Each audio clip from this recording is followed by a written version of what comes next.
Movie की शुरुआत में हमें प्ले के द्वारा बताया जाता है कि अब शिकारी और शिकार साथ मिलकर रहते हैं ज़ूटोपिया में। उसी प्ले में हमारे मेन प्रोटैगनिस्ट जूडी को दिखाया जाता है जो शरीफ बनकर दुनिया को बदलना चाहती है। जूडी के पेरेंट्स को जब पता चलता है कि जूडी एक पुलिस ऑफिसर बनना चाहती है तो वो समझाते हैं जूडी आज तक कोई भी रैपिड पुलिस ऑफिसर नहीं बना है, जिस पर जूडी बोलती ये तो बहुत अच्छी बात है, तब मैं पहली रैपिड पुलिस ऑफिसर बनूंगी। लेकिन तभी जूडी की नजर फॉक्स गिडियन पे जाती है जो बच्चों को तंग कर रहा होता है। यहाँ पर जूडी बोलते गिडियन बच्चों को तंग मत करो, जिस पर जूडी की तरफ गिडियन देखकर बोलता है ड्रेस अच्छी है और अपनी औकात में रहो, मत भूलो कि मैं शिकारी हूँ और तुम शिकार। हमने शिकार करना छोड़ा है पर हम उसे भूले नहीं है। और गिडियन जूडी पर अपने पंजों से हमला करता है और जूडी को दबाकर बोलता है कि भूल जाओ कि एक रैबिट कभी पुलिस ऑफिसर बन सकता है। और गिडियन वहाँ से चला जाता है। जूडी उठती है और बोलती है वो तो देखा जाएगा। फिर हमें 15 साल बाद का समय दिखाया जाता है। जूडी पुलिस एकेडमी में पुलिस बनने की ट्रेनिंग दे रही होती है लेकिन हर बार फेल होती है। लेकिन जूडी बहुत मेहनत करती है और अपनी एकेडमी में फर्स्ट आती है और फाइनली पुलिस ऑफिसर बन जाती है। मेयर और असिस्टेंट मेयर वेलवेदर पर्सनली आकर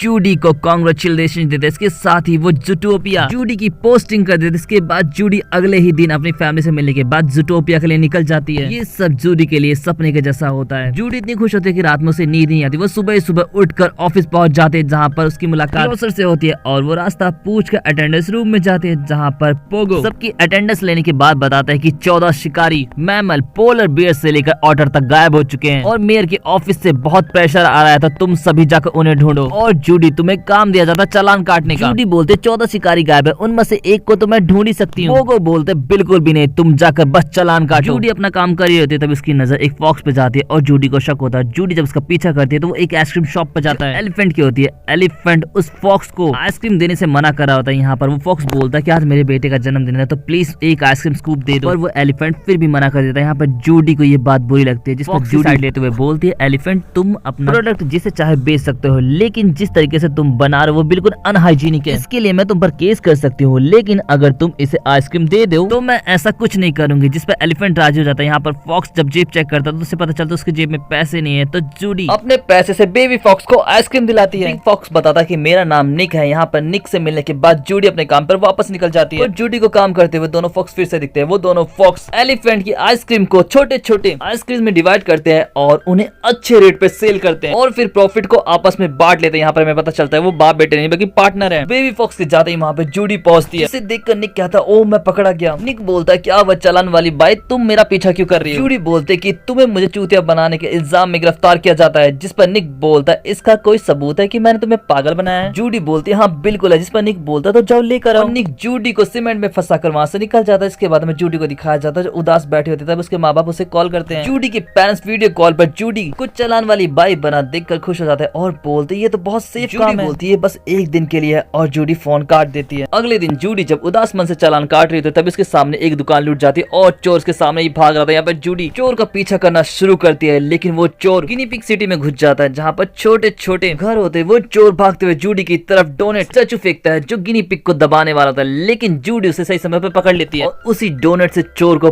पकड़कर पुलिस थाने ले जाते हैं जहाँ पर जूडी का ये कारनामा देखकर बोगो अपने ऑफिस में बुलाते और भर भर कर जूडी को डांटते हैं और बोलते तुम्हारा काम चालान काटना है, क्रिमिनल्स पकड़ना नहीं। तभी वहाँ पर मिस्टर ऑडिटन आते हैं और बोलते कि मैंने अपने पति की मिसिंग रिपोर्ट लिखाई थी, वो बहुत ही शरीफ है और पिछले 10 दिन से गायब है, मेरे 2 बच्चे हैं, प्लीज चीफ पोगो मेरी मदद कीजिए। जिस पर जूडी बोलती कि मैं तुम्हारे पति को ढूंढ कर लाऊंगी। चीफ बोगो बोलते हैं मिस्टर ऑडिटन आप जरा बाहर वेट करिए। मिसेस ऑडिटन के बाहर जाते ही बोगो जूडी से बोलता है कि तुम्हारी हिम्मत कैसे हुई मेरे खिलाफ जाने की, अब जब मैं दरवाजा खोलूंगा तो तुम मिसेस ऑडिटन को मना करोगी। बोगो जब दरवाजा खोलता है तो असिस्टेंट मेयर को पाता है जो जूडी से बोलते कि मुझे बड़ी खुशी हुई कि तुम मैमल वाले केस पर काम कर रहे हो, अगर तुम्हें कोई जरूरत पड़े तो मुझे बताना। और वो वहाँ से चली जाती है जिस पर पोगो बोलता है कि तुमने अपनी नाक घुसाकर केस पा तो लिया, अगर तुम इसे सॉल्व नहीं कर पाए तो 48 घंटे बाद तुम पुलिस से रिजाइन कर दोगे। जिसके बाद जूडी जोर शोर से क्लू निकालने में लग जाती है लेकिन तभी उसकी नजर मिस्टर ऑडिटन की पिक पर पड़ती है जो निक की कैंडी खा रहे होते हैं, इसलिए निक के पास तुरंत जूडी पहुंच जाती है। निक मदद करने से मना कर देता है जिस पर निक कुछ जूडी बोलती है कि आपको निकोलस वाइट गिरफ्तार किया जाता है क्योंकि आपने पिछले 12 साल से कोई भी टैक्स नहीं भरा है और सबूत के तौर पर ये रहा तुम्हारा कंफर्मेशन। निक बोलता ठीक है मैं तुम्हारी मदद करूंगा। जिसके बाद निक जूडी को मिस्टर ऑडिटन के योगा सेंटर ले जाता है जहाँ से उन्हें पता चलता है मिस्टर ऑडिटन एक व्हाइट कार में निकल गए थे और नंबर प्लेट मिलते ही वो लोग आरटी ऑफिस पहुंचते। आरटी ऑफिस में सभी स्लॉट्स होते हैं जो बहुत धीरे काम करने वाले एनिमल है। जब तक उन्हें कार का पता चलता है रात हो चुकी होती है। कार में जाकर उन्हें ऑडिटन का पर्स मिलता है। यहाँ पर निक नोटिस करता है कि ये कार तो डॉन की है। निक और जूडी निकल पाते उससे पहले पोलर बियर पकड़कर जूडी और निक को डॉन के सामने ले जाता है। डॉन निक से काफी खफा होता है क्योंकि निक ने उन्हें चूना लगाकर एक ऐसी शॉल बेची होती है जो जानवर के बम से बनी होती है। डॉन निक और जूडी को मारने का आदेश दे देता, तभी उनकी बेटी वहां पे आती है। जूडी को देखकर वो बोलते ये तो वही ऑफिसर है जिसने मेरी जान बचाई थी, जिस पर डॉन उन दोनों को छोड़ देता है और डॉन बताता है मिस्टर ऑडिटन हमारे फूल वाले थे, वो बहुत ही अच्छे इंसान थे, लेकिन जब मैंने अपनी कार उन्हें लेने के लिए भेजी तो उन्होंने ड्राइवर पे हमला कर दिया। तुम रेन फॉरेस्ट जाकर उस ड्राइवर से बात कर लो। निक और जूडी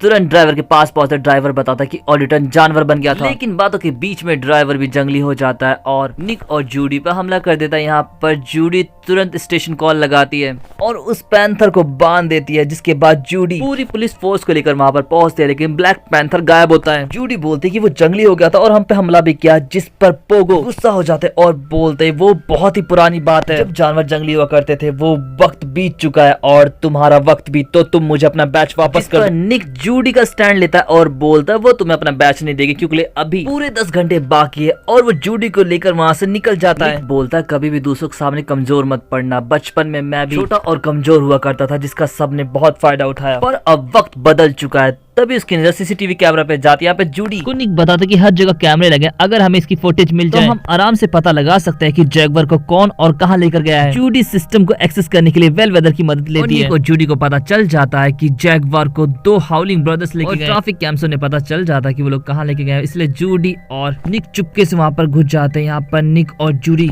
को ऑडिटन के साथ बाकी सभी मेबल्स मिल जाते हैं। आने की आवाज आती है और निक और जूडी छुप जाते हैं। वो मेयर होते हैं। बताओ डॉक्टर, 1 दर्जन से भी ज्यादा जानवर जंगलियों जैसा बिहेव क्यों कर रहे हैं? जिस पर डॉक्टर बोलता है अगर ये ठीक नहीं हुए तो मेरी कुर्सी जा सकती है। और तभी जूडी के पेरेंट्स कॉल कर देते हैं और यहाँ पर जूडी और निक फंस जाता है, लेकिन फ्लश होकर वो धीरे से बाहर निकल जाते हैं। जूडी तुरंत हेडक्वार्टर कॉल करती है और सब कुछ बता देती है, जिससे मेयर पकड़े जाते हैं। मेयर जाते हुए बोलते अभी तक पता नहीं चला है कि ये लोग जंगली बिहेव क्यों कर रहे हैं, समझ नहीं रहे, जूटोपिया बहुत बड़े खतरे में है। फिर हमें अगला दिन दिखाया जाता है। आज जूडी का इंटरव्यू होता है। जूडी जाने से पहले निक को बोलती है मुझे एक पार्टनर की जरूरत है, इसीलिए मैं तुम्हारे लिए फॉर्म लाई हूँ। जूडी फॉर्म देकर वहां से चली जाती है। इसके बाद जूडी से जब सवाल पूछा जाता है तो जूडी बताती है कि डीएनए में प्रॉब्लम होने की वजह से शिकारी एक बार फिर से खूंखार होते जा रहे हैं। जूडी जब इंटरव्यू देकर निक के पास पहुंचती है, निक बोलता तुम्हें लगता है हमारे डीएनए में प्रॉब्लम है? मुझे नहीं लगता कि तुम्हें एक फॉक्स के साथ काम करना चाहिए। और ये कहकर निक वहाँ से चला जाता है। फिर हमें न्यूज दिखाई जाती है कि शिकारी खूंखार होते जा रहे हैं और आम जनता पे हमला करे। इससे चारों तरफ डर का माहौल फैला हुआ है। तभी पोगो जूडी के पास आते हैं और बोलते हैं कि तुमसे नई मेयर वेलवेदर मिलना चाहती हैं। जब जा रहे थे तो उसे रास्ते में क्लॉ हाउसर दिखता है जो अपना सामान पैक कर रहा होता है। जूडी पूछती है कि तुम कहीं जा रहे हो क्लॉ हाउसर? बोलता है कि मेरा ट्रांसफर फाइल रूम में कर दिया है ताकि किसी को जीपीडी में आते ही शिकारी का चेहरा ना देखना पड़े। मशीन शिफ्ट होता है और हमें मेयर वेलवेदर को दिखाया जाता है। वेलवेदर जूडी से बोलती कि मैं चाहती हूँ कि तुम पुलिस डिपार्टमेंट का चेहरा बनो, जिस पर जूडी बोलती है माफ करना मेयर, पर मैं ये जॉब छोड़ रही हूँ। मैंने दुनिया को बेहतर बनाने का सपना देखा था, ना कि बदतर। और जूडी अपना बैच रखकर वहाँ से चली जाती है। जिसके बाद हमें जूडी को अपने पेरेंट्स का पुश्तैनी काम करते हुए दिखाया जाता है। जूडी पर अभी भी उदास होते हैं, जिस पर पेरेंट्स बोलते हैं क्या हुआ जूडी, तुमने मुंह क्यों लटका रखा है? जिस पर जूडी बोलते हैं मैंने क्यों सोचा कि मैं दुनिया बदल सकती, मेरी एक कोशिश से शिकारियों की जिंदगी खराब हो गई। तभी वहाँ पे गिडियन पहुँचता है, जिसे देखकर जूडी बोलती गिडियन तुम कैसे हो? जिस पर गिडियन बोलता है मुझे बचपन के लिए माफ कर दो, वो सब मैं सिर्फ ताकतवर दिखाने के लिए किया करता था, मैं तुम्हें हर्ट नहीं करना चाहता था। वैसे जूडी मैं तुम सभी के लिए केक्स लाया हूँ। बच्चे केक के लिए दौड़ते हैं, जिस पर जूडी के पेरेंट्स बोलते हैं बच्चों नाइट हाउलर से दूर रहना क्योंकि ये काफी खतरनाक है। पता है जूडी बचपन में मेरे दोस्त विकी ने बस एक नाइट हाउलर फूल खा लिए थे, जिससे वो इतना जंगली हो गया उसने मेरे बम पे काट लिया था। जूडी को तुरंत क्लिक होता है, इसका मतलब शिकारी के साथ शिकार भी जंगली हो सकते हैं, लेकिन इसके पीछे हाथ किसका है? जूडी तुरंत अपने पापा की ट्रक लेती है और निक के दोस्त से मिलती है, जिससे उसे निक का एड्रेस मिलता है। यहाँ पर निक को जूडी इमोशनल ब्लैकमेल करती है और निक मान जाता है। बोलता तो बताओ गजली स्टार्ट कहाँ से करना है? जूडी बोलती इस चोर से क्योंकि ये नाइट हाउलर चुरा रहा था। निक बोलता है इसे तो मैं जानता हूँ, ये है पायरेसी किंग। और निक उस चोर के पास जूडी के साथ पहुंच जाता है। जब वो बताने से मना करता है तो वो लोग डॉन के पास चोर को ले जाते हैं। यहाँ पर चोर डर जाता है और बोलता है मैंने डक को नाइट हाउलर्स बेचने के लिए चुराया था और वो सबवे के नीचे इंजन में रहता है। जूडी और निक जब वहाँ पर पहुंचते हैं तो डक कई सारे हाउलर से एक बुलेट बनाता है और उसे बंदूक में सेट करते हुए पूछता है कि बताओ अब किसकी बारी है। पर तभी डक के दोस्त उसे बुला लेते हैं। जूडी को जैसे ही मौका मिलता है वो लात मारकर डक को बाहर बाहर करके इंजन चालू कर देती है और नाइट हाउलर को सबूत के तौर पर ले जाने लगते हैं। लेकिन यहाँ पर उस पर हमला होता है। जूडी किसी तरीके से खुद को और निक को बचाती है, लेकिन इससे ट्रेन पलट जाती है। निक और जूडी तो बच जाते हैं, लेकिन ट्रेन ब्लास्ट हो जाती है। निक बोलता है सही हुआ जो मैंने इसे बचा लिया। जूडी बोलते हैं निक तुम कमाल के, इतना सबूत तो काफी होगा हमारी बात साबित करने के लिए। और दोनों पुलिस स्टेशन की तरफ निकल जाते हैं, लेकिन तभी मेयर वेलवेदर पहुंचते और बोलते तुमने बहुत अच्छा काम किया। जिस पर जूडी को मेयर वेलवेदर पर शक होता और पूछते कि आपको कैसे पता चला कि हम यहाँ पर हैं। जूडी निक के साथ वहाँ से जाने लगते हैं, लेकिन वेलवेदर अपने गुंडे निक और जूडी के पीछे लगा देते हैं, जिससे जूडी और निक एक खड्डे में गिर जाते हैं। वेलवेदर नशीली गोली निक पर शूट करके बोलती है जो मुझे चाहिए था वो मिल गई, मेरी सत्ता कायम रहेगी, लेकिन तुम अब मरोगी। निक जूडी पे अटैक तो करता है, लेकिन ये दोनों का नाटक होता है। निक उठता है और बोलता है थैंक यू जो तुमने अपना भांडा खुद ही फोड़ दिया। और हाँ रही मेरे जंगली होने की बात, बैरिस के साथ नशीली गोली को पहले ही चेंज कर दिया था। जूडी बोलते कि तुमने जो भी बोला मेरे इस पैन ने रिकॉर्ड कर लिया, तो इतना काफी होगा तुम्हें जेल पहुंचाने के लिए। जूडी ने कॉल कर पहले ही पुलिस को बुला लिया होता है। वेलवेदर और उसके साथियों को जेल हो जाती है और हमें न्यूज से पता चलता है कि लो एंड हार्ट को फिर से मेयर बना दिया गया है और नाइट हाउलर को भी एंटीडोट मिल चुका है, जिससे सभी जंगली को वापस से ठीक कर दिया गया है। जूडी ने फिर से पुलिस ज्वाइन कर लिया और निक अब उसका पार्टनर है और निक और जूडी दोनों साथ मिलकर अब चालान काटते हैं और इसके साथ ही ये मूवी यहाँ पे खत्म हो जाती है। दोस्तों ये मूवी मैं आपको जरूर रिकमेंड करना चाहूंगा। ये मूवी एक अलग कॉन्सेप्ट के साथ है, लेकिन ये आपको कहीं भी बोर नहीं होने देती है और इसके पंचेस भी एक नंबर के हैं।